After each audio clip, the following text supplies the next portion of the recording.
Shalom saudaraku yang terkasih di dalam nama Tuhan Yesus Kristus. Selamat pagi, salam sejahtera untuk kita semuanya. Saya Ardi, menyambut Anda di dalam renungan Kristen Saudara Rohani. Selamat datang kembali di dalam renungan dan siraman rohani pagi hari ini. Harapan kami, semoga saudara yang terkasih dalam keadaan sehat selalu. Kiranya damai dan sukacita Roh Kudus melimpah dan tercurah di dalam hati dan pikiran saudara saat ini. Sebelum kita mulai renungan kita pada pagi ini, marilah kita bersama-sama berdoa.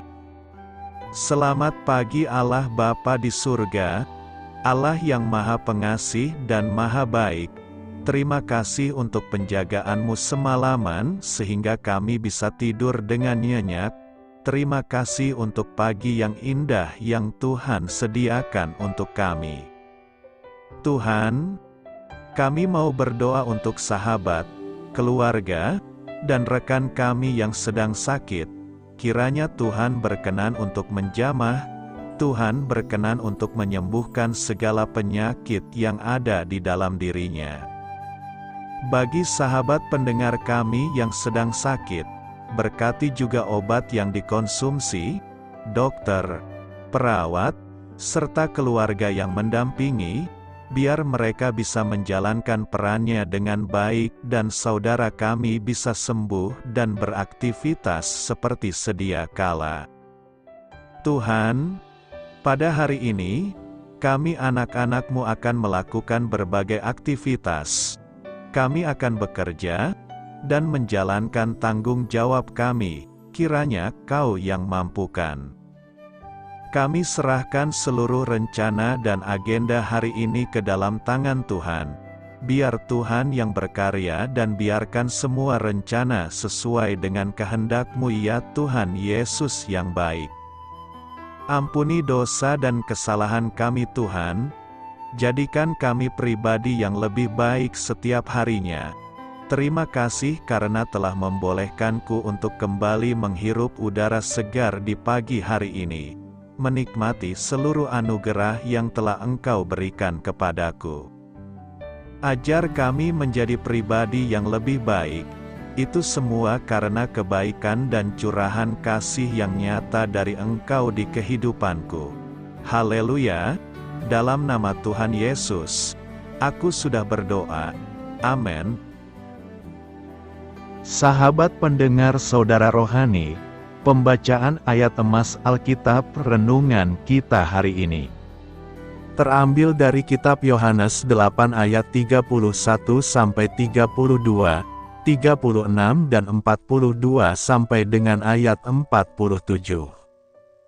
Maka katanya kepada orang-orang Yahudi yang percaya kepadanya, "Jikalau kamu tetap dalam firman-Ku, kamu benar-benar adalah murid-Ku dan kamu akan mengetahui kebenaran, dan kebenaran itu akan memerdekakan kamu.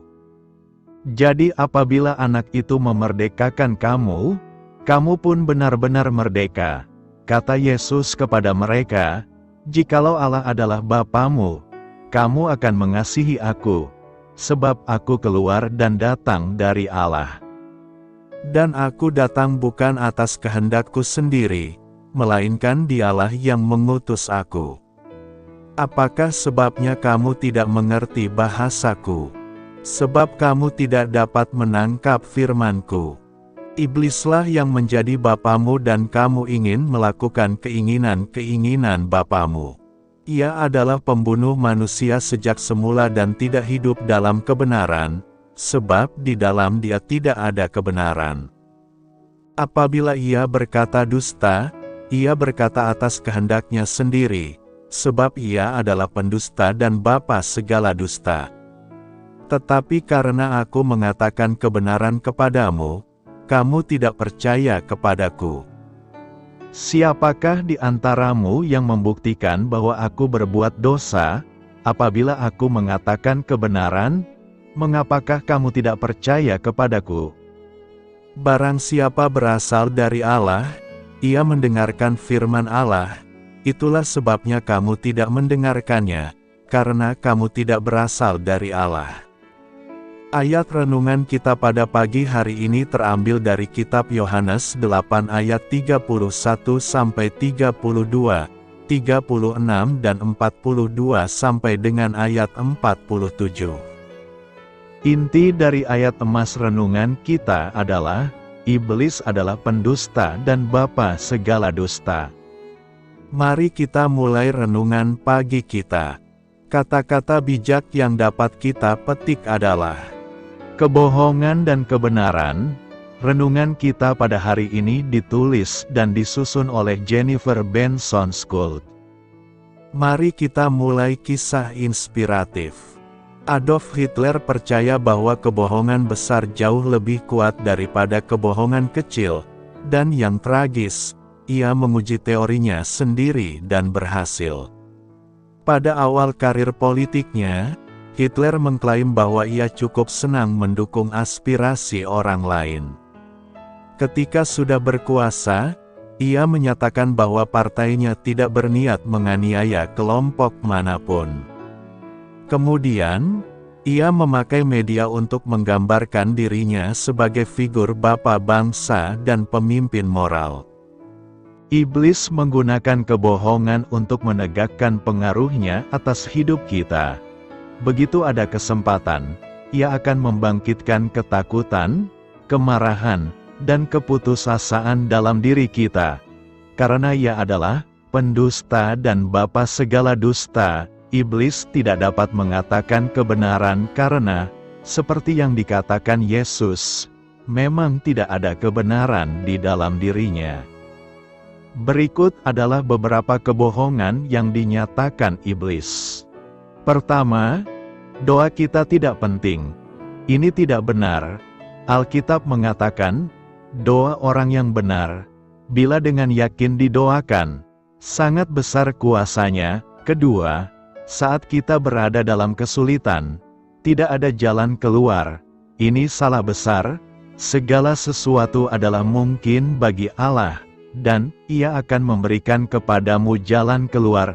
Ketiga, Allah tidak mengasihi kita. Ini bohong. Sesungguhnya, tidak ada yang dapat memisahkan kita dari kasih Allah dalam Kristus Yesus. Kebenaran Allah jauh lebih kuat daripada kebohongan. Jika kita menaati pengajaran Tuhan Yesus dengan mengandalkan kuasa-Nya, kita akan mengetahui kebenaran, dan berani menolak yang salah, sehingga kebenaran itu akan memerdekakan kita. Marilah kita renungkan di dalam hati kita. Apa saja kebohongan yang mungkin selama ini Anda percayai? Bagaimana Allah dapat menyegarkan kembali pikiran Anda dengan kebenarannya? Hal ini patut kamu ketahui dan menambah wawasan kamu.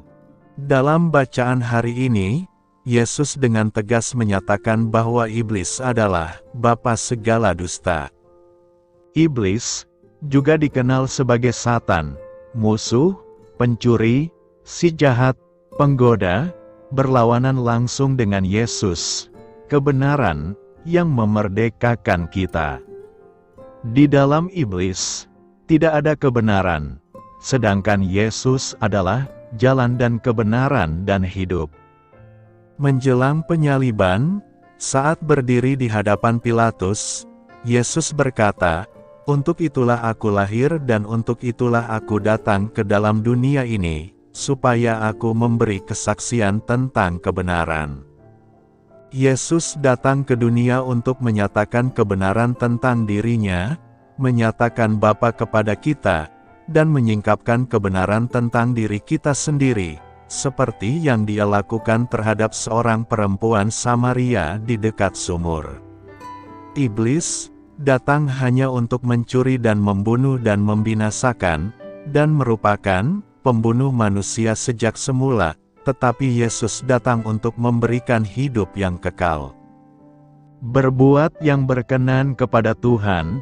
Yohanes 8 ayat 29 berkata, "Dan Ia, yang telah mengutus aku, Ia menyertai aku, Ia tidak membiarkan aku sendiri, sebab aku senantiasa berbuat apa yang berkenan kepadanya.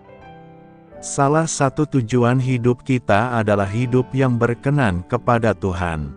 Kita selalu berusaha agar semua kehidupan kita berkenan kepadanya.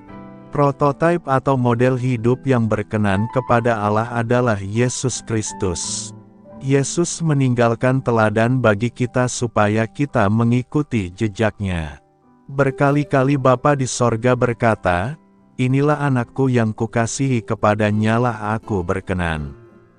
Perhatikan perkataan Yesus, "Aku senantiasa berbuat apa yang berkenan kepadanya." Pertanyaan kita sekarang adalah, apakah yang harus kita perbuat, sehingga hidup kita selalu menyenangkan Bapa di sorga?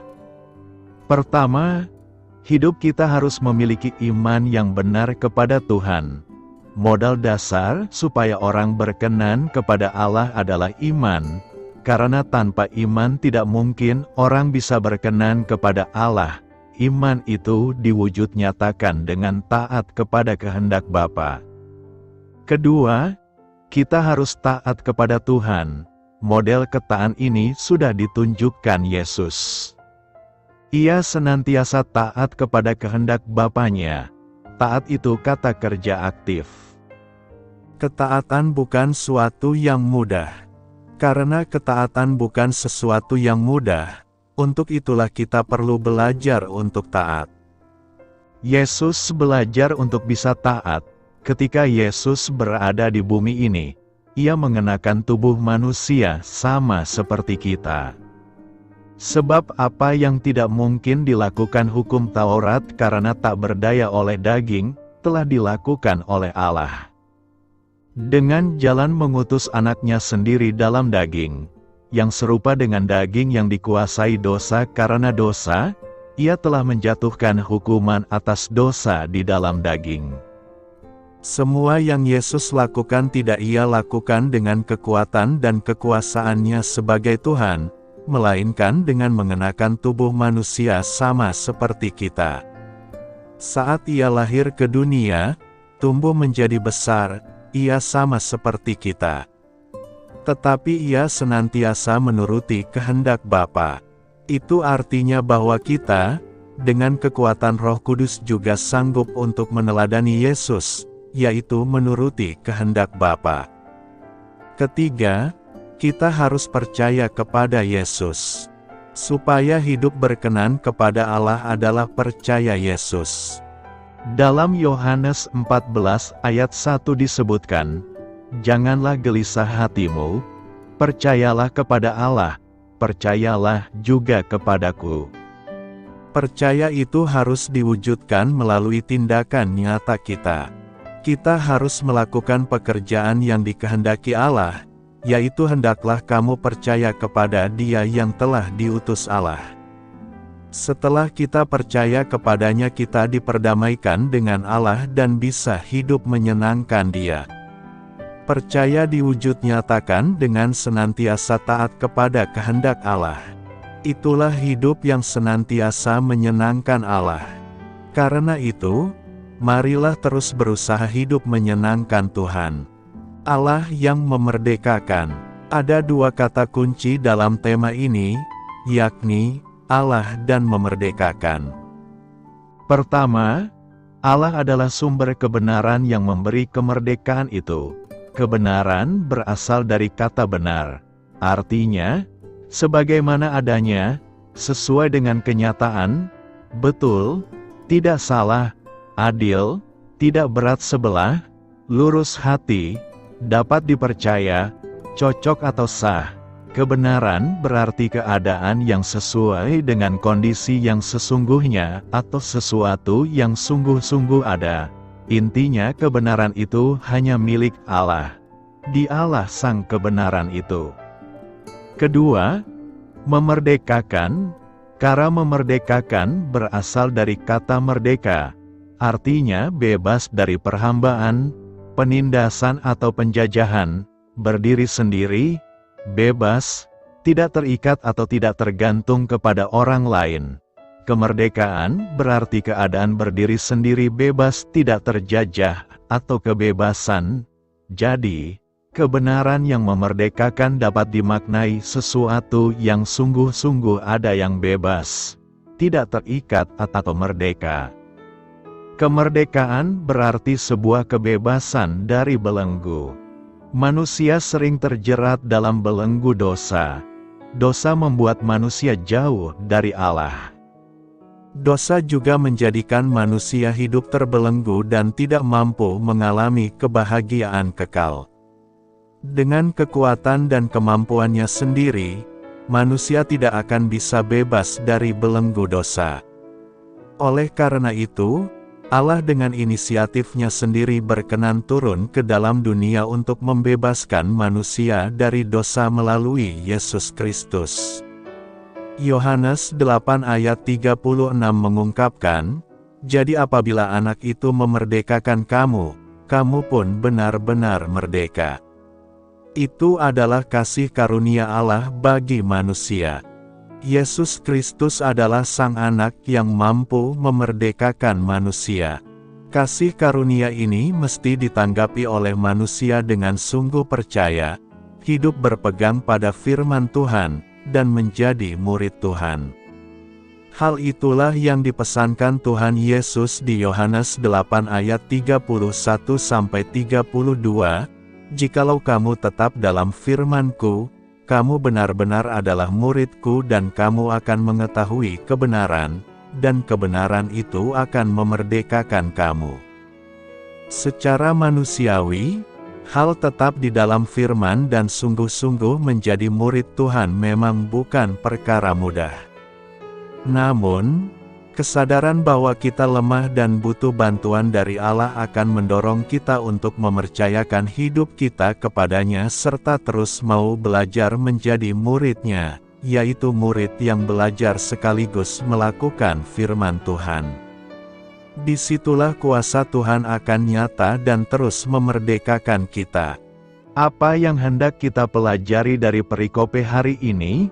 Ada beberapa hal yang dapat kita pelajari dari perikope khotbah ini, yakni: pertama, kita perlu pahami bahwa pernyataan Allah memerdekakan ini ditujukan kepada orang percaya. Allah akan memberikan kemerdekaan dari dosa dengan satu persyaratan, "Jikalau kamu tetap dalam firman-Ku, kamu benar-benar adalah murid-Ku."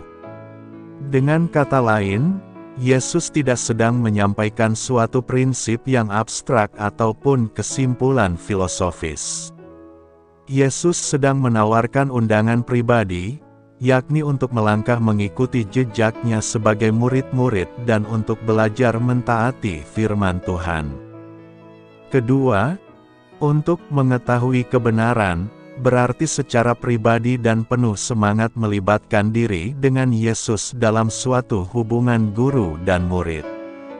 Kegiatan belajar cara Ibrani lebih dari sekadar penumpukan informasi atau data. Pengenalan akan Allah adalah keakraban dan kekaguman yang terus bertumbuh terhadap Allah yang setia dan benar. Kebenaran, dalam pandangan orang Yunani memang penting bagi kita, akan tetapi tidak memerdekakan kita. Kita bisa saja dipenuhi oleh informasi ilmiah namun masih terbelenggu dalam kehancuran jiwa dan hidup ini. Suatu hubungan yang akrab, taat dan berdisiplin dengan Allah adalah pengetahuan yang akan benar-benar memerdekakan kita. Ketiga, Allah memerdekakan kita dari dosa. Dalam ayat 32, firman Tuhan mengatakan, "Dan kamu akan mengetahui kebenaran, dan kebenaran itu akan memerdekakan kamu." Rasul Yohanes, murid yang sangat dikasihinya, menyatakan bahwa mereka, orang-orang Yahudi itu, akan mengetahui bahwa firman dan kebenarannya akan membebaskan mereka dari hukuman dosa. Bahwa firman dan kebenarannya akan memerdekakan mereka dari kebinasaan kekal. Namun, mereka menjawab bahwa orang-orang Yahudi yang percaya kepadanya adalah keturunan Abraham. Mereka mengatakan tidak pernah menjadi hamba siapapun. Lalu, Mengapa Tuhan Yesus mengatakan bahwa mereka akan merdeka? Dengan kasih setia dan belas kasihan-Nya, Tuhan Yesus berkata, "Aku berkata kepadamu, sesungguhnya setiap orang yang berbuat dosa adalah hamba dosa." Dan hamba tidak tetap tinggal dalam rumah, tetapi anak tetap tinggal dalam rumah. Tuhan Yesus dengan sangat tegas berkata bahwa setiap orang yang berbuat dosa adalah hamba dosa. Bahwa setiap orang yang menuruti hawa nafsu kedagingan adalah hamba hawa nafsu dan hamba dosa. Bahwa setiap orang yang berpihak pada dunia adalah hamba dunia sekaligus hamba dosa. Yesus mengajari kita dengan analogi yang sangat aktual bahwa hamba tidak tetap tinggal dalam satu rumah dengan tuannya. Hamba tidak diam di rumah tuannya. Namun, anak tetap tinggal dalam satu rumah. Anak akan tinggal di rumah bapaknya. Sejatinya, Tuhan Yesus mau mengatakan bahwa semua orang berdosa yang adalah hamba dosa sudah dimerdekakannya, jika mereka percaya kepadanya. Semua orang berdosa yang percaya kepada Tuhan Yesus sudah dibebaskannya dari hukuman dosa, yaitu melalui pengorbanannya di salib, mati, dikuburkan dan bangkit dari antara orang mati pada hari yang ketiga. Semua itu dilakukannya untuk membenarkan, menyelamatkan dan memerdekakan semua orang berdosa yang percaya kepadanya. Keempat, Allah memerdekakan kita dari dosa melalui Yesus. Dalam ayat 36, dikatakan, "Jadi apabila anak itu memerdekakan kamu, kamu pun benar-benar merdeka." Firman ini dengan sangat tegas dan jelas menyatakan bahwa jika dia, anak itu, yaitu anak tunggal Allah Bapa, membebaskan orang-orang Yahudi yang percaya kepadanya, termasuk kita, maka kita semua sungguh-sungguh menjadi orang bebas. Kita menjadi orang merdeka. Apabila anak tunggal Bapa memerdekakan kita, maka kita semua akan benar-benar merdeka dari perhambaan dosa yang berbuah maut. Jika Yesus Kristus, Anak Allah, memerdekakan kita, maka kita menjadi orang merdeka yang akan tinggal di rumah Bapa di sorga. Renungkan, orang yang sudah dimerdekakan dari dosa adalah orang yang sepatutnya bersukacita. Maka ayat 32, "Dan kamu akan mengetahui kebenaran, dan kebenaran itu akan memerdekakan kami," dapat diartikan dengan kebenaran punya wajah sukacita. Logikanya sederhana, orang yang dipenjara tidak mungkin bahagia, tetapi waktu dia dibebaskan dari penjara, dia pasti ada sukacita karena memiliki kemerdekaan. Kemerdekaan dikaitkan dengan kehidupan yang penuh dengan sukacita, sedangkan orang yang terpenjara kehidupannya, yang hidup dalam ketersesakan, dia tidak mungkin bahagia, bisa depresi, tidak bisa menikmati sukacita yang sesungguhnya. Dalam gambaran seperti ini, kita tahu bahwa orang-orang yang dalam kehidupannya dikuasai oleh dosa, nafsu, keinginan sendiri, pride, kelaliman, tidak mungkin ada sukacita. Jadi kalau kita sudah merdeka dari penjajah Indonesia, maka pantaslah kita bersukacita. Kita berkarya tanpa ada dikekang. Kehidupan Kristen bukanlah suatu kehidupan yang dikekang, tidak boleh ini, tidak boleh itu, tidak boleh makan, yang semuanya jadi seperti penjara, seperti kehidupan yang suram sekali, seperti tidak bisa menikmati kehidupan. Kalau kita mengenal kebenaran, kebenaran itu membuat kita berbahagia, membuat kita bisa bersukacita, karena kebenaran itu memerdekakan kita, bukan memenjarakan kita. Gambaran kekristenan yang terkurung atau terpenjara, memang tidak terlalu menjanjikan. Gambaran kebenaran yang seperti ini, menjadikan orang-orang dingin, tidak bisa lagi berbelas kasihan, tambahan lagi self-righteous, dan itu memang bukan gambaran sukacita tapi gambaran yang redup, gambaran kebenaran yang tidak memerdekakan. Membicarakan kalimat seperti ini memang kompleks. Kita mesti mengetahui apa sebetulnya yang memenjarakan kehidupan manusia, yang membuat manusia tidak merdeka. Karena itu, hiduplah dalam kebenaran Allah maka kita akan merdeka dari belenggu dosa. Apakah artinya bahwa setan adalah bapa segala dusta? Ketika berbincang dengan sekelompok orang Yahudi, Yesus berkata, "Iblislah yang menjadi bapamu dan kamu ingin melakukan keinginan-keinginan bapamu." Ia adalah pembunuh manusia sejak semula dan tidak hidup dalam kebenaran, sebab di dalam dia tidak ada kebenaran. Apabila ia berkata dusta, ia berkata atas kehendaknya sendiri, sebab ia adalah pendusta dan bapa segala dusta. Setan adalah bapa segala dusta, karena ia adalah pendusta perdana. Ia adalah bapa segala dusta bagaikan seorang Martin Luther adalah bapa reformasi dan Robert Goddard adalah bapa ilmu roket modern. Setan mengucapkan dusta pertama dalam sejarah kepada Hawa, di Taman Eden. Setelah menanamkan benih-benih keraguan dalam benak Hawa melalui sebuah pertanyaan, ucapannya bertolak belakang dengan firman Allah ketika ia berkata, "Sekali-kali kamu tidak akan mati." Melalui dusta itu, setan memeteraikan kematian Hawa, Adam menyusul, begitu juga dengan kita. Dusta adalah senjata utama setan melawan anak-anak Allah.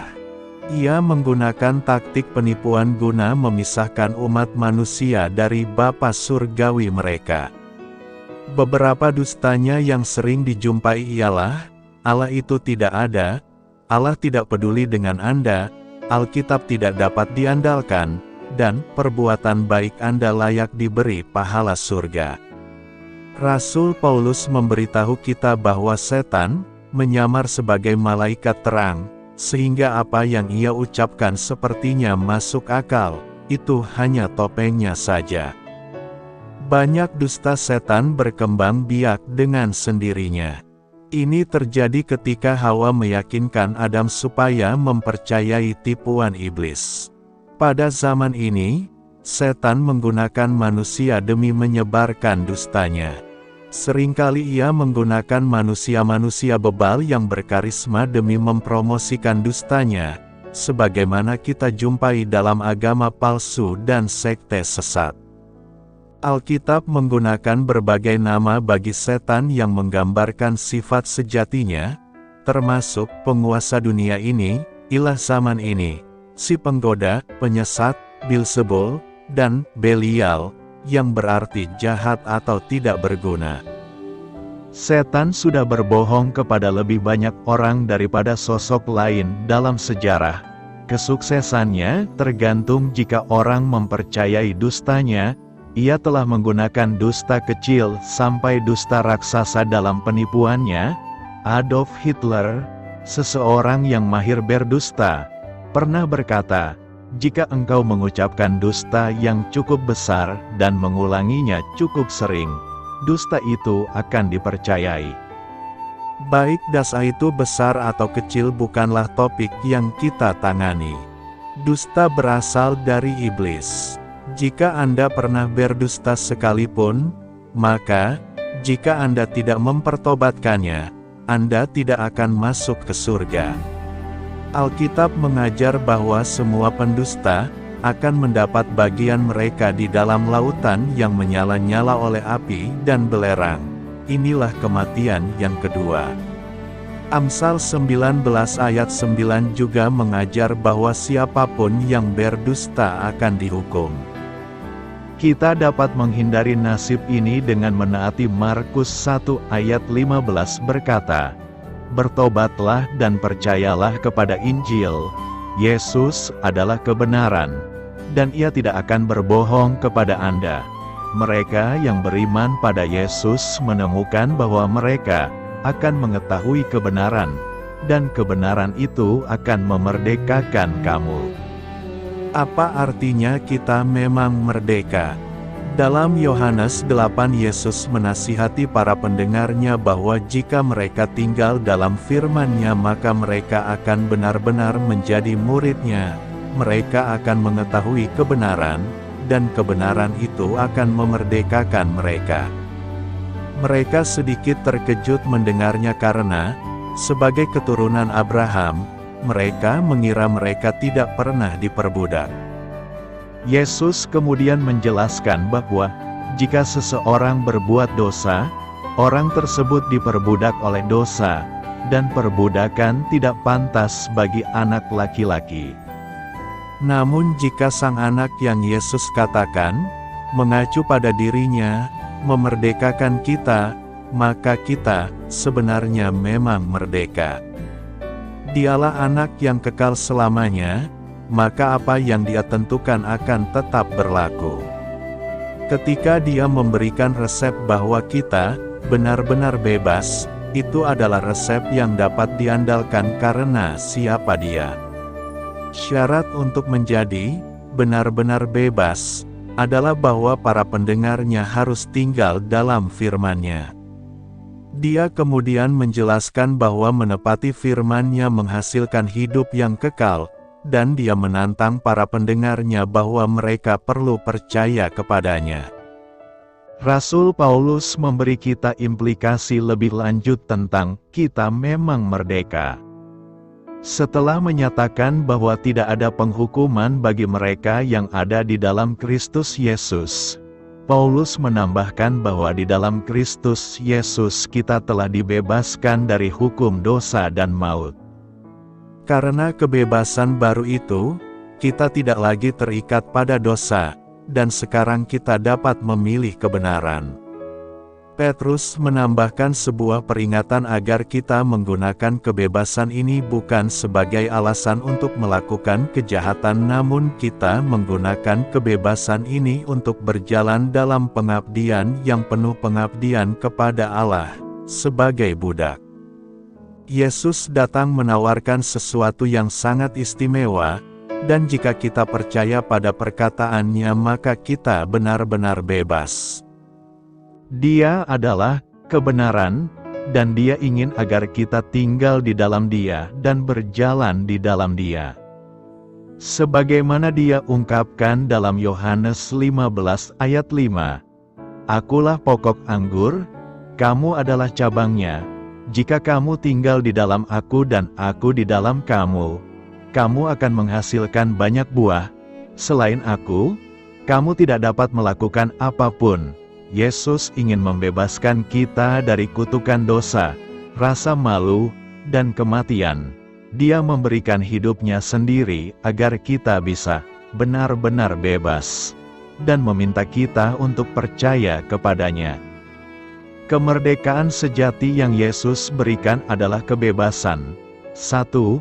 Dari hukuman dosa tidak ada lagi penghukuman bagi mereka yang berada di dalam Dia. Dan kita tidak lagi menjadi anak-anak murka. 2. Dari kuasa dosa, kita tidak lagi terikat pada dosa, tetapi sekarang kita bisa melakukan kebenaran. Tanpa iman kita tidak mungkin menyenangkan Dia, tetapi dengan iman kita dapat menyenangkan Dia, dan suatu saat kita akan terbebas. 3. Dari kehadiran dosa, ketika kehidupan kekal kita terpenuhi, kita akan menjadi seperti Dia dan tanpa dosa. Kebebasan dan hamba, Yohanes 8 ayat 36 berkata, "Jadi, apabila Anak itu memerdekakan kamu, kamu pun benar-benar merdeka." Nas hari ini berdiskusi tentang kebebasan dan hamba. Yesus menyatakan bahwa orang yang melakukan dosa adalah hamba dari dosa, tetapi Anak Allah dapat memerdekakan mereka. Ayat ini mengandung makna yang mendalam tentang pembebasan rohani yang diberikan oleh Yesus Kristus kepada mereka yang percaya kepadanya. Yesus Kristus adalah anak Allah yang memberikan dirinya sebagai kurban yang sempurna untuk menebus dosa-dosa umat manusia. Dengan iman kepadanya, seseorang dapat memperoleh pengampunan dosa dan pembebasan dari akibat dosa. Ini menghasilkan kehidupan yang baru dan merdeka dari belenggu dosa. Ayat ini menyoroti bahwa kebebasan sejati tidak hanya terkait dengan keadaan fisik atau politik, tetapi lebih kepada pembebasan dari perbudakan rohani. Kebebasan yang diberikan oleh Kristus adalah kebebasan yang sejati dan berkelanjutan, yang melampaui batasan kebebasan dunia yang sementara. Pernyataan ini menegaskan identitas Yesus Kristus sebagai pemberi kebebasan. Hanya melaluinya, manusia dapat mencapai kebebasan sejati dan membebaskan diri dari belenggu dosa dan kegelapan. Makna terdalam dari ayat ini adalah bahwa hidup dalam Kristus memungkinkan seseorang untuk hidup dalam kebebasan yang penuh. Ini mencakup kebebasan dari rasa bersalah, kecemasan, ketakutan, dan semua hal yang dapat menahan dan membatasi kehidupan manusia. Yesus mengajar bahwa kebebasan sejati tidak hanya terkait dengan kondisi fisik atau politik, tetapi lebih kepada pembebasan dari dosa dan perbudakan rohani. Dalam konteksnya, Yesus menyatakan bahwa hanya dengan iman kepadanya, orang dapat memperoleh kebebasan sejati dari belenggu dosa. Jadi, ayat ini menekankan bahwa melalui iman kepada Yesus Kristus, seseorang dapat memperoleh kebebasan sejati, yakni pembebasan dari dosa dan perbudakan rohani. Ini adalah pernyataan tentang kekuatan transformasional iman kepada Yesus Kristus yang dapat mengubah hidup seseorang secara mendasar dan memberikan kebebasan yang sejati. Apa yang perlu direnungkan dari nas hari ini? Nas hari ini mengandung beberapa hal yang dapat direnungkan. Pertama, kebebasan dalam Kristus. Ayat ini menyoroti pentingnya kebebasan yang diberikan oleh Kristus kepada mereka yang percaya kepadanya. Ini adalah kebebasan dari belenggu dosa dan perbudakan rohani.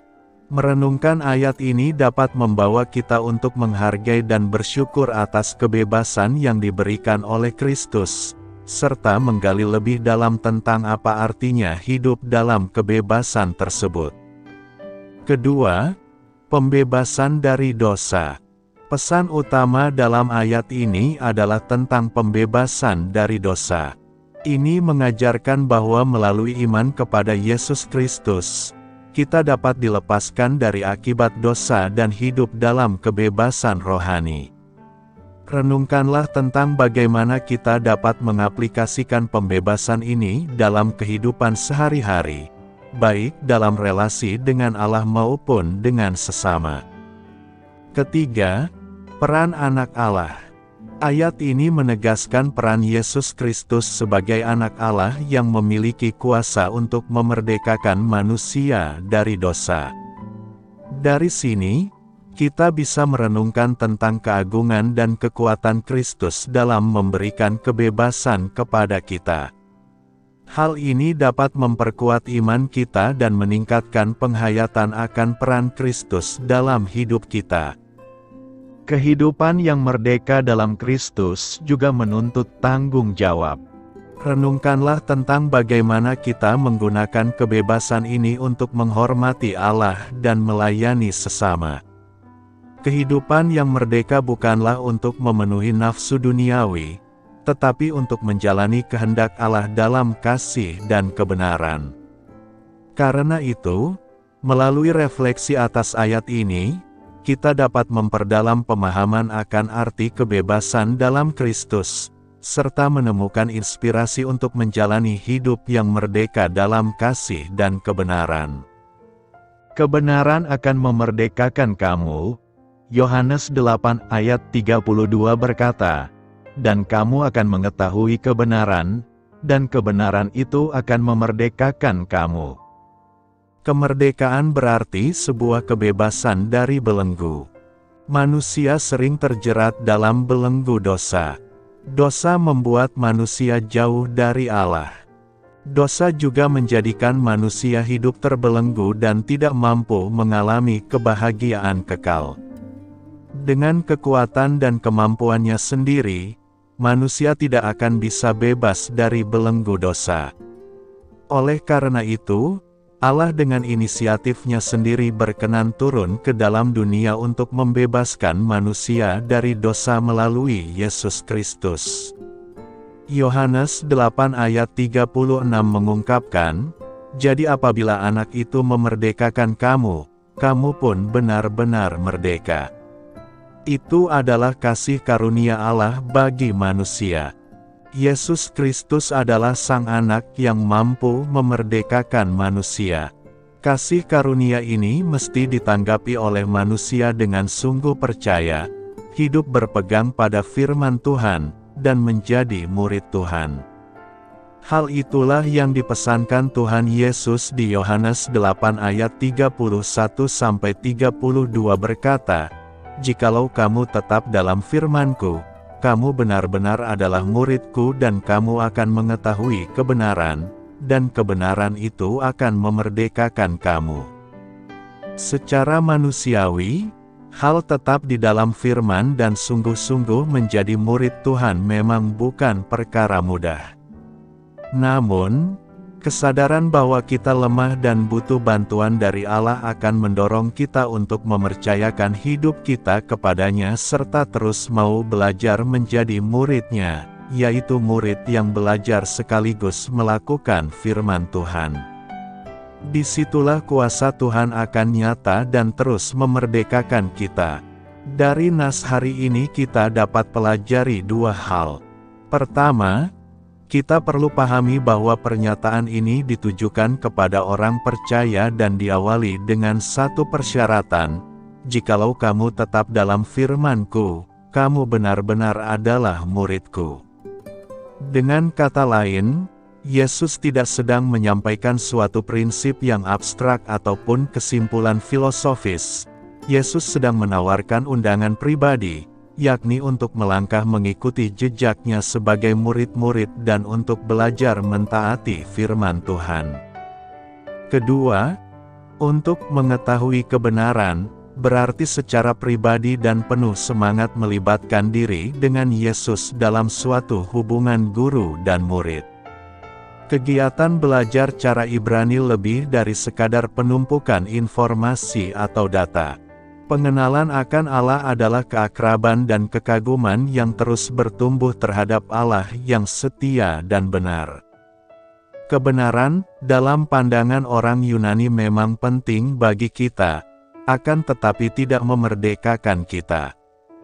Kita bisa saja dipenuhi oleh informasi ilmiah namun masih terbelenggu dalam kehancuran jiwa dan hidup ini. Suatu hubungan yang akrab, taat dan berdisiplin dengan Allah adalah pengetahuan yang akan benar-benar memerdekakan kita. Karena itu, hiduplah dalam kebenaran Allah maka kita akan merdeka dari belenggu dosa. Apa artinya Anda akan mengetahui kebenaran dalam Yohanes 8 ayat 32? Yesus menyatakan dengan jelas bahwa ciri murid Kristus yang sejati adalah ia tetap setia pada ajaran-ajarannya. Dia memberitahu orang-orang Yahudi yang percaya kepadanya, "Jika kamu tetap dalam firman-Ku, kamu benar-benar adalah murid-Ku dan kamu akan mengetahui kebenaran, dan kebenaran itu akan memerdekakan kamu." Kata mengetahui dalam Yohanes 8 ayat 32 diterjemahkan dari kata kerja Yunani yang berarti mengetahui melalui pengalaman. Memahami sesuatu dengan pikiran atau kecerdasan, yang sering disebut pengetahuan kepala, berbeda dengan mengetahui sesuatu melalui pengalaman. Kita bisa mengetahui bahwa ada sesuatu yang buruk bagi kita namun tetap melakukannya. Namun ketika kita berpegang teguh pada perkataan Yesus dan menerapkan kebenaran yang datang darinya, maka kita akan menyingkirkan sifat lama kita yang penuh dosa dan cara hidup kita yang lama, dan biarkan Roh memperbaharui pemikiran kita dan sikap, sehingga kebenaran yang kita jalani memerdekakan kita untuk menjadi seperti Allah, benar-benar benar dan kudus. Kita akan mengetahui kebenaran dengan cara yang membebaskan kita dari cara hidup lama kita yang penuh dosa ketika kita mengenal Yesus melalui pengalaman dalam perkataan, perbuatan, dan kebenaran. Tindakan kita akan menunjukkan bahwa kita adalah milik kebenaran. Mengetahui kebenaran berarti mengalami Yesus Kristus dengan menerima ajaran-ajarannya sebagai kebenaran mutlak dan kemudian hidup dalam ketaatan yang setia terhadap ajaran-ajarannya. Kita menerima pesan Injil dan ajaran Kristus, dan kemudian kita mematuhinya. Rasul Yohanes seringkali merumuskan konsep pemuridan sejati sebagai mengetahui kebenaran Kristus melalui pengalaman, dan kita dapat yakin bahwa kita mengenal Dia jika kita menaati perintah-perintahnya. Mengetahui kebenaran adalah cara hidup yang kokoh. Yohanes 8 ayat 32 menjunjung tinggi konsep Alkitabiah bahwa kebenaran adalah satu-satunya landasan yang dapat diandalkan untuk membangun kehidupan seseorang. Yesus mengajarkan, "Siapapun yang mendengarkan ajaranku dan mengikutinya adalah bijaksana, seperti orang yang membangun rumah di atas batu yang kokoh. Walaupun hujan turun deras, air bah naik dan angin menerpa rumah itu, namun rumah itu tidak akan roboh karena dibangun di atas batuan dasar. Tetapi siapapun yang mendengarkan ajaranku tetapi tidak menaatinya, ia bodoh, seperti orang yang membangun rumah di atas pasir. Ketika hujan dan banjir datang dan angin menerpa rumah itu akan runtuh dengan dahsyatnya. Jika kita teguh berpegang pada kebenaran Kristus dan mengikuti ajaran-ajarannya, tidak ada yang bisa menggoyahkan, menggagalkan, atau menghancurkan kita." Yesus adalah personifikasi kebenaran. Hanya Dia yang mewujudkan kebenaran yang memerdekakan kita. Mereka yang mengetahui kebenaran adalah orang-orang percaya yang telah dilahirkan kembali dan hidup dalam persekutuan dengan Allah melalui hubungan dengan Yesus Kristus. Dan kita tahu bahwa Anak Allah telah datang dan Ia telah mengaruniakan kepada kita pengertian, sehingga kita dapat mengenal Allah yang benar. Dan sekarang kita hidup dalam persekutuan dengan Allah yang benar karena kita hidup dalam persekutuan dengan Putranya, Yesus Kristus. Dialah satu-satunya Allah yang benar dan Dialah hidup yang kekal. Anda akan mengetahui bahwa kebenaran juga mengungkapkan komitmen moral para murid sejati untuk melakukan kehendak Allah. Kita mengetahui kebenaran dalam pribadi Yesus Kristus, yang berdoa kepada Bapa agar kita dikuduskan oleh kebenarannya dan memberikan nyawanya sendiri sebagai pengorbanan yang memungkinkan kita menghidupi kebenaran itu. Selain itu, Yesus meminta Bapa untuk mengutus kita, Roh Kudus, yang memimpin ke dalam seluruh kebenaran. Ketika Yesus berkata, "Kamu akan mengetahui kebenaran, dan kebenaran itu akan memerdekakan kamu," Dia sedang mengatakan kepada para pengikutnya bahwa ketaatan kepada Allah adalah satu-satunya cara untuk mengalami pembebasan sejati, kebebasan rohani dari dosa. Kebebasan yang Yesus tawarkan adalah memulihkan persekutuan dengan Bapa, yang merupakan sumber segala kehidupan sejati. Dan ciri orang yang sudah menerima kehidupan ini adalah tetap setia pada ajarannya. Merdeka di dalam Kristus. Setelah Yesus mengatakan semuanya itu, banyak orang percaya kepadanya. Maka katanya kepada orang-orang Yahudi yang percaya kepadanya, "Jikalau kamu tetap dalam firman-Ku, kamu benar-benar adalah murid-Ku dan kamu akan mengetahui kebenaran, dan kebenaran itu akan memerdekakan kamu. Dalam hal rohani, terkadang kita merasa sudah merdeka, tetapi sebenarnya kita masih berada di dalam bentuk-bentuk penjajahan yang lain. Renungan ini berusaha mengangkat dan menjawab pertanyaan, bagaimana menjadi orang Kristen yang sungguh-sungguh merdeka di dalam Kristus. Yohanes 8 ayat 30 menunjukkan kepada kita, setelah Yesus menjelaskan bahwa Ia berasal dari sorga, diutus Allah Bapa sebagai penggenapan janji keselamatan, banyak orang yang menjadi percaya kepadanya. Meskipun berita ini tidak happy ending, orang-orang yang awalnya percaya berubah menjadi musuh yang ingin membunuh Yesus. Karena tidak menerima pernyataan-pernyataan teguran Yesus, yang menelanjangi mereka sebagai budak dosa.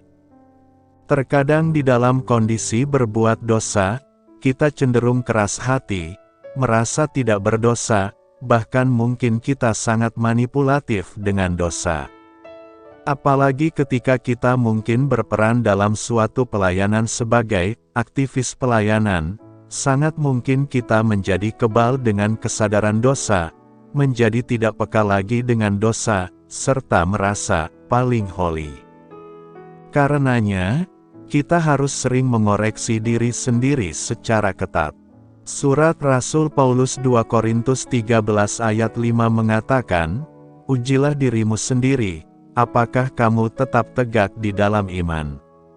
Selidikilah dirimu. Apakah kamu tidak yakin akan dirimu, bahwa Kristus Yesus ada di dalam diri kamu? Sebab jika tidak demikian, kamu tidak tahan uji." Paulus dengan ketat menjaga diri, memeriksa diri, agar ketika dia melayani Tuhan, dirinya sendiri tidak ditolaknya. Yohanes 8 ayat 31 menunjukkan kepada kita apa yang menjadi pembeda antara murid dan bukan murid, tetap di dalam firman-Ku. Kita mesti menyadari bahwa hidup kita sangat bergantung kepada firman. Melalui firman-Nya, kita dapat bertobat, bertumbuh, berubah, dan makin dikuduskan, serta mampu melayaninya. Maka ketika kita ingin sungguh-sungguh merdeka, cintai, pelajari dengan tekun, dan hidupi firman Allah. Yohanes 8 ayat 32 memberitahukan kepada kita, ketika tetap di dalam firman-Nya, maka kita akan memiliki kebenaran yang benar-benar memerdekakan kita. Berdasarkan teks ini, penting untuk kita memahami esensi Alkitab, yaitu bahwa Yesus Kristus adalah penggenapan Injil. Melalui Kristus kita dapat mengenal Allah, kita dapat memahami rencana keselamatan Allah, dan mengalami kemerdekaan sejati. Kontras dengan orang Yahudi, yang walaupun Yesus hadir di tengah mereka, tetapi justru mereka menolak Yesus. Penting juga untuk kita mengenal dan memahami perkataannya. Dalam Yohanes 8 ayat 43, banyak orang yang tidak mendengarkan Yesus. Mereka menganggap Yesus tidak logis dan tidak relevan. Kekristenan yang berakar di dalam firman memiliki kepekaan kepada firman dan bisa mendeteksi mana ajaran yang berasal dari Allah, dan mana yang bukan. Yang terakhir, prinsip yang penting adalah melakukan seluruh firman Kristus. Orang Yahudi melakukan perbuatan yang licik, ingin membunuh Yesus. Jika kita mengenal kebenaran, maka kita akan diproses untuk bertumbuh melakukan kebenaran, karena kebenaran itu sudah memerdekakan kita. Murid yang diubahkan, seorang murid yang sejati akan selalu tetap tinggal dalam firman Tuhan. Ketika setiap orang yang percaya kepada Yesus sebagai Tuhan dan Juru Selamatnya, mereka memberi diri untuk menjadi murid-Nya. Sekarang, di saat mereka mulai memasuki sekolahnya, Yesus menentukan suatu aturan yang tetap, yaitu bahwa Dia tidak mengakui siapapun sebagai murid-Nya kecuali mereka yang tetap dalam firman-Nya. Dalam Yohanes 8 ayat 31 ini menyiratkan bahwa terdapat banyak orang yang mengaku sebagai murid Kristus tetapi kenyataannya tidak, hanya di luar dan sekadar nama saja. Setiap orang percaya yang tidak kuat di dalam iman harus sungguh-sungguh berusaha agar iman mereka itu sungguh benar, supaya terbukti benar bahwa mereka benar-benar adalah murid-Nya. Setiap orang percaya yang hendak menjadi murid-murid Kristus harus sungguh-sungguh datang kepadanya dengan tekad untuk tetap tinggal di dalam Dia melalui anugerah-Nya. Setiap orang percaya yang menjadi kepunyaan Kristus hanyalah mereka yang bersedia mengikatkan diri kepadanya seumur hidup. Hanya mereka yang tetap dalam firman Kristus yang akan diterima sebagai murid yang sesungguhnya, yang setia kepada firman-Nya dalam segala hal tanpa mendua hati, dan yang tetap tinggal di dalamnya sampai akhir hidupnya tanpa menjadi murtad. Persekutuan kita dengan firman-Nya dan ketaatan kita kepada firman-Nya harus tetap. Jika kita tetap menjadi murid-murid-Nya sampai akhirnya, maka hal ini membuktikan bahwa diri kita adalah murid-Nya yang sesungguhnya. Setelah kita membuktikan diri kita melalui persekutuan yang erat dengan firman-Nya dan ketaatan kita kepada firman-Nya, dalam Yohanes 8 ayat 32 Tuhan Yesus menyatakan hak istimewa yang dimiliki murid Kristus yang sejati. Kristus memberikan dua janji berharga yang diberikan bagi mereka yang membuktikan diri sebagai murid Kristus yang sesungguhnya, yaitu 1. Kamu akan mengetahui kebenaran. Kita akan mengetahui semua kebenaran yang diperlukan dan yang bermanfaat untuk kita ketahui, dan akan menjadikan kita lebih teguh lagi dalam percaya kepadanya. Kita akan mengetahui kepastian kebenaran itu. 2. Kebenaran itu akan memerdekakan kamu, artinya kebenaran yang diajarkan Kristus berkuasa memerdekakan manusia. Mengenal, menyambut dan mempercayai kebenaran ini benar-benar memerdekakan kita, untuk merdeka dari berbagai prasangka, kesalahan, dan gagasan yang keliru, yang sungguh memperbudak dan menjerat jiwa. Musuh-musuh kekristenan mengaku berpikiran bebas, padahal sesungguhnya yang paling bebas berpikir adalah mereka yang dibimbing oleh iman. Orang-orang yang berpikiran bebas sesungguhnya adalah mereka yang pikirannya ditawan dan ditundukkan untuk taat kepada Kristus. Kebenaran yang memerdekakan. Setelah mendengarkan ajaran Yesus, banyak orang menjadi percaya. Tetapi Yohanes menggunakan istilah percaya dengan sangat longgar. Orang percaya yang dimaksud oleh Yohanes bisa merujuk kedua kelompok orang. Yang pertama adalah orang yang percaya dengan pengharapan mesianik sebagaimana dipercaya oleh kebanyakan orang Yahudi, yaitu pengharapan datangnya Mesias untuk memulihkan kerajaan Israel dengan kuasa dan penyertaan Allah. Tetapi percaya juga bisa merujuk kepada kelompok kedua, yaitu orang-orang yang percaya bahwa Yesus datang untuk memulihkan kerajaannya dengan menyerahkan dirinya untuk mati di kayu salib. Inilah percaya yang sejati. Kelompok orang yang tidak mengerti bahwa Yesus akan menyerahkan dirinya untuk mati di kayu salib adalah kelompok yang tidak percaya, walaupun mereka percaya akan Dia berdasarkan pengertian yang pertama, yaitu pemulihan kerajaan dengan kuasa. Itulah sebabnya Yesus masih memberikan pengajaran lagi kepada orang-orang yang mengaku percaya kepadanya. Jika mereka tetap dalam firman Yesus, maka mereka akan mengetahui kebenaran yang memerdekakan mereka. Kebenaran apakah yang dimaksudkan Yesus? Firman yang manakah yang dimaksud? Yang Yesus maksudkan adalah pengertian tentang kematian-Nya, Kerajaan Allah tidak akan datang sebelum umatnya ditebus dari dosa-dosa mereka. Tanpa memahami hal ini, umat Tuhan akan terus berada di dalam belenggu dosa. Mereka tidak sadar kebutuhan mereka akan penebusan. Mereka tidak tahu bahwa kalau kerajaan Allah datang, mereka tidak bisa berbagian di dalamnya. Mereka tidak sadar bahwa mereka berdosa. Dan inilah belenggu dosa yang paling mematikan. Barang siapa tidak menyadari dosanya, dia tidak akan datang kepada Juru Selamat untuk memperoleh penebusan. Semua yang mengaku percaya harus tetap di dalam firman Yesus, dan Yesus terus-menerus memberikan firman yang mengajarkan tentang kedatangannya untuk mati bagi umatnya. Jika mereka akhirnya memahami ini, mereka akan mengetahui kebenaran, yaitu kebenaran tentang kerajaan Allah yang datang melalui kematian Yesus Kristus. Kebenaran inilah yang membebaskan manusia. Manusia terbuka matanya dan menyadari dosa-dosa mereka.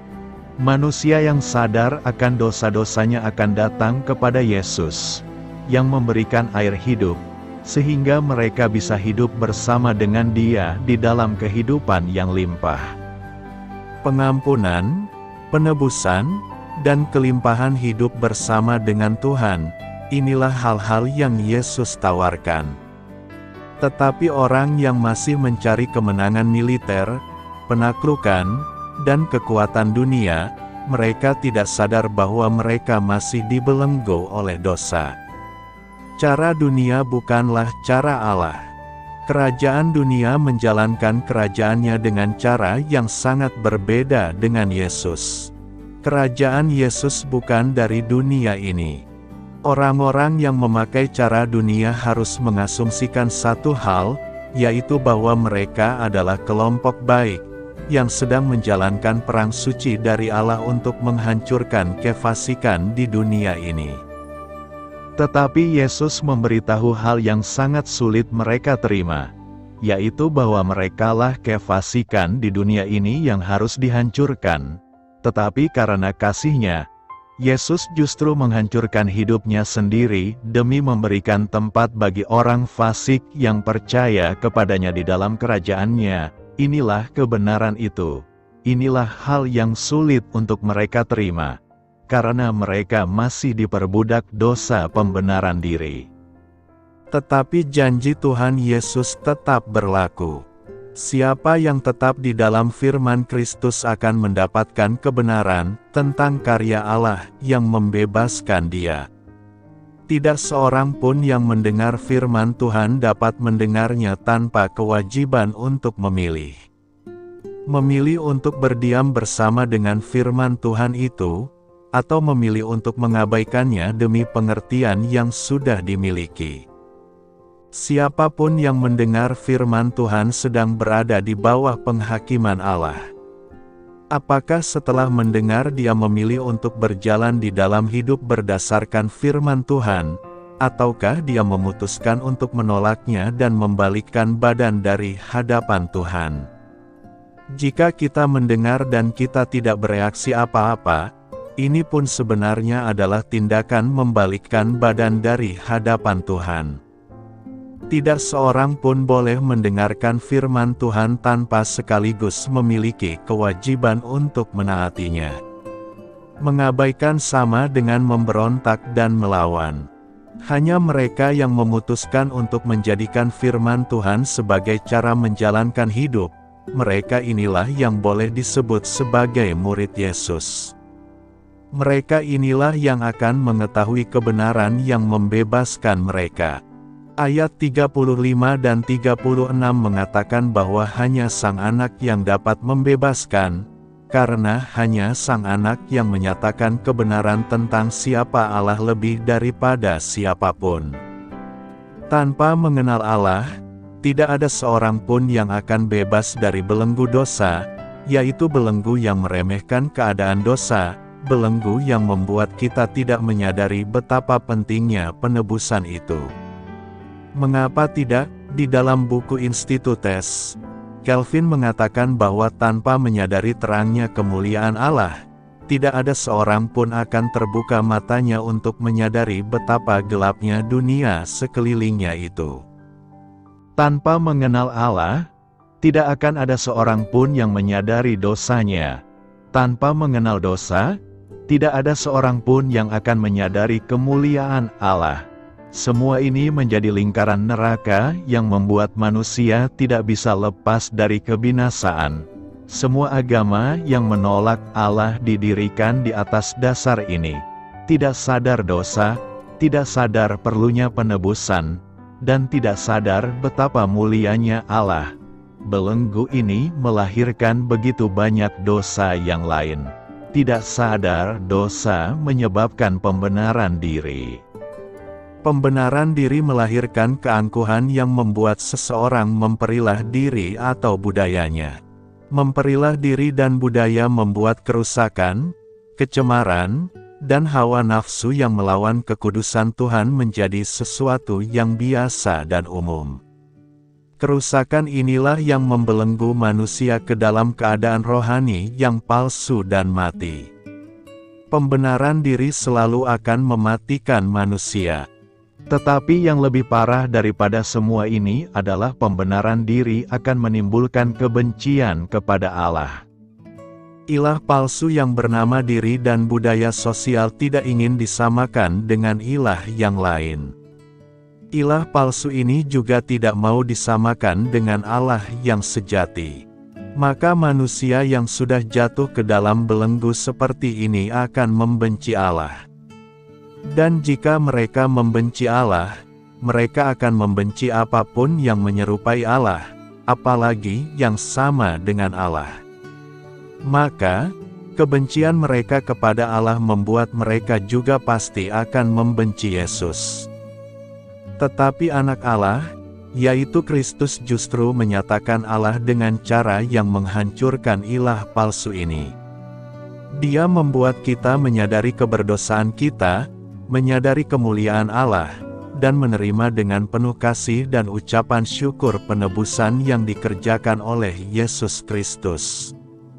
Yesus datang untuk menyatakan kasih-Nya, tetapi kasih-Nya ini baru bisa kita terima jika kita menyadari keadaan kita yang sebenarnya. Sang Anak Allah menyatakan kemuliaan Allah yang dikagumi oleh orang berdosa yang sadar dirinya berdosa. Kemuliaan ini dibenci oleh orang-orang yang menolak Tuhan, tetapi menjadi berkat yang teramat besar untuk pendosa besar seperti saudara dan saya.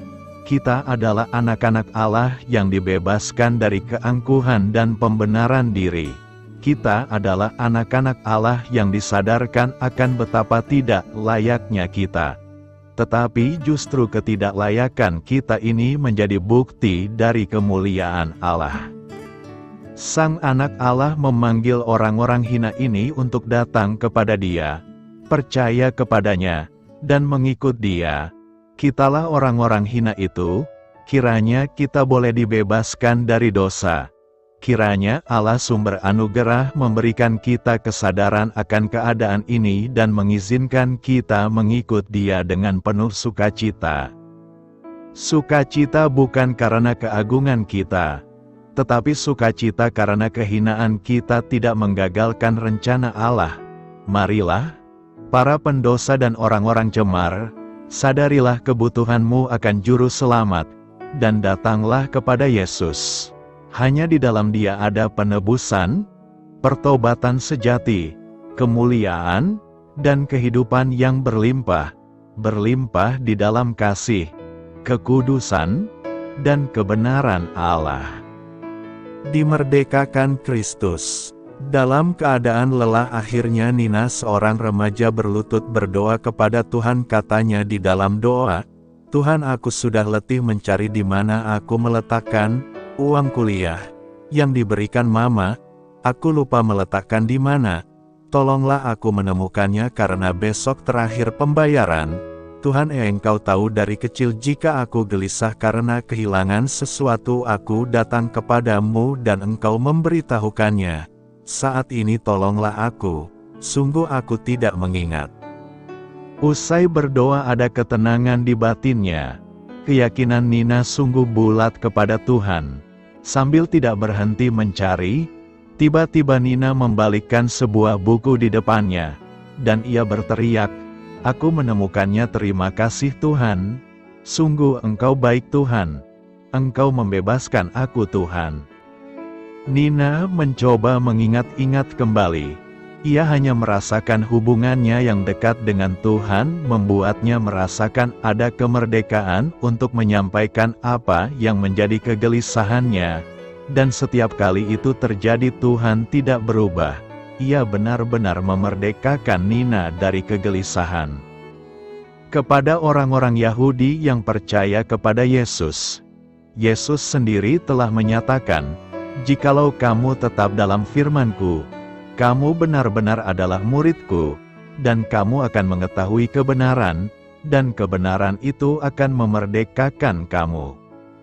Yesus sendiri adalah kebenaran yang dimaksudkan. Yesus adalah jalan kebenaran dan hidup. Nina mengimani firman ini dan ia merasakan sebagai salah satu murid Yesus. Tak ubahnya orang-orang Yahudi dan percaya lainnya, Yesus tempat pengaduannya dalam menghadapi setiap pergumulan yang tidak sanggup dipikulnya. Kemerdekaan yang diberikan Yesus adalah memberi jawaban atas apa yang telah disampaikan kepada Yesus melalui doa, sesuai dengan iman orang-orang percaya kepadanya. Kebenaran yang memerdekakan memperlihatkan bagaimana peranan Yesus sendiri dalam memelihara dan melindungi murid-muridnya, yakni orang-orang percaya dimanapun berada. Yesus tidak berubah, dulu, sekarang dan untuk selama-lamanya. Ketika Yesus yang adalah kebenaran memerdekakan orang-orang yang berserah kepadanya, dampaknya Yesus sungguh-sungguh bertindak memerdekakan orang tersebut. Kemerdekaan yang diberikan Yesus sungguh luar biasa. Segala perkara dapat terselesaikan. Oleh karenanya, marilah segenap yang percaya kepada Yesus. Jadilah murid yang senantiasa lapar dan haus akan firman Tuhan, agar pengetahuan kita tentang Kristus Yesus semakin melimpah, sehingga kita oleh merasakan kemerdekaan yang sejati oleh karena Yesus. Renungkan, bagaimanakah pengalaman saudara merasakan dimerdekakan Kristus dari masalah kehidupan yang mencekammu? Ceritakanlah sejauh mana dekatnya hubunganmu dengan Yesus. Benarkah Anda telah menjadi murid Yesus yang sejati? Mari kita berdoa sejenak. Ya, Tuhan Yesus, hati kami selalu bersukacita karena Engkau Tuhan yang memerdekakan kami dari segala bentuk persoalan kehidupan yang tidak dapat kami tanggung. Terpujilah nama-Mu selama-lamanya. Amin. Doa saya menyertai saudara sekalian. Marilah kita menyampaikan doa syafaat. Tuhan Yesus, Engkaulah jalan, kebenaran, dan hidup. Singkapkanlah kebohongan-kebohongan yang selama ini kupercayai dan tolonglah aku untuk memegang teguh kebenaran yang kubaca dalam Alkitab. Amin. Sampaikan harapan dan permintaan saudara kepada Tuhan.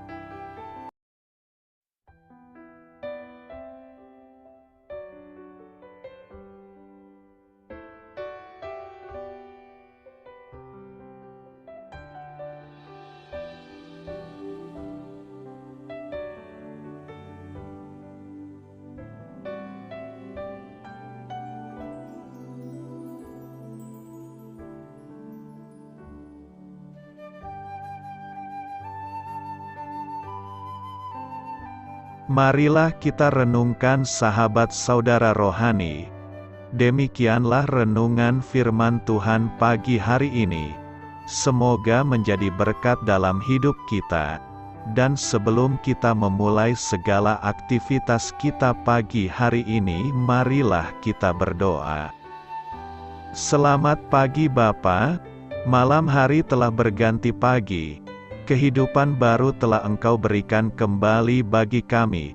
Bapa Surgawi, Tolonglah aku menyadari kebutuhan orang lain, supaya aku dapat membagikan apa yang telah Engkau berikan kepadaku. Pada saat aku membutuhkan, berilah aku keyakinan bahwa Engkau akan mencukupkanku, melalui orang-orang yang mengasihi-Mu, bukan karena kami pantas atau layak, namun karena kasih karunia-Mu kami boleh ada, sebagaimana kami ada di pagi hari ini. Terima kasih Tuhan, atas kesempatan baru yang telah Tuhan berikan kepada kami, untuk bisa memperbaiki diri agar kami bisa lebih layak di hadapan-Mu.